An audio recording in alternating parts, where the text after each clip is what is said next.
A 21-year-old woman is under arrest for a deadly shooting in downtown. IMPD says the shooting happened on Meridian Street near the old Circle Center Mall just after 3 a.m.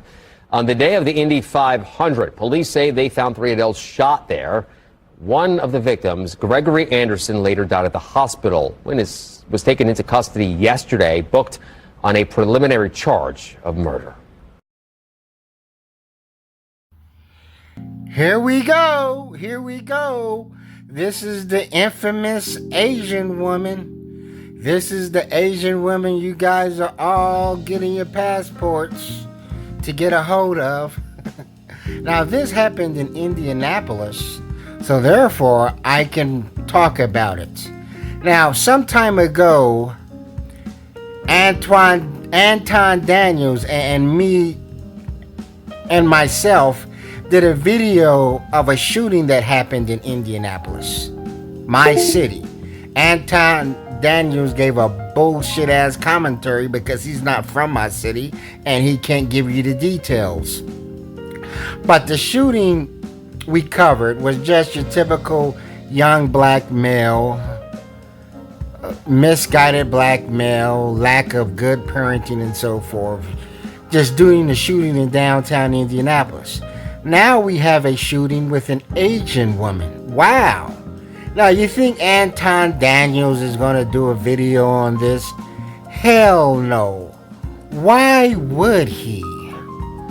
Now, and you would think a video like this shooting would go viral because the Indianapolis shooting with the young black kid, that sort of went semi-viral.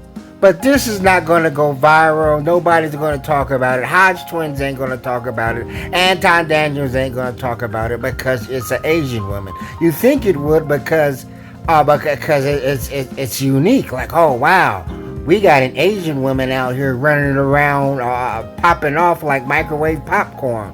Got the blicky. You know what I'm saying? Ready to catch a what they call smoke a Tukey pack or some shit like that. And you know, and plus with Asian people have such a pristine image because they got high IQs.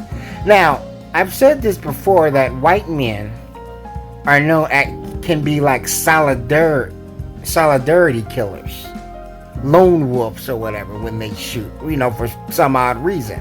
Now this woman here, you know, and we can racial profile and all this other bullshit. But, you know what I'm saying, when I see a mug shot of somebody, I look for other things besides their race, you know, markings, tattoos. And I'm not going to lie, I do have a bias against people with neck tattoos. You know, I don't know how them neck tattoos is going to look once you get older, because the older you get, you know, that neck gets, that your neck age worse than the rest of your body. But, shout out to people with neck tattoos. This female seems she's part of a gang, a part of a movement. It's not just her. I seriously doubt she just broke away from her Asian family or good Asian upbringing and said, "Hey, I want to be in the streets." But she's part of a gang, maybe an Asian gang, maybe she's part of a black gang or whatever. But yeah, she's part of a gang and whatnots. And it's crazy, man. We got people like rich Asian store owners running around shooting people, and we got Asians running around in the streets. God damn.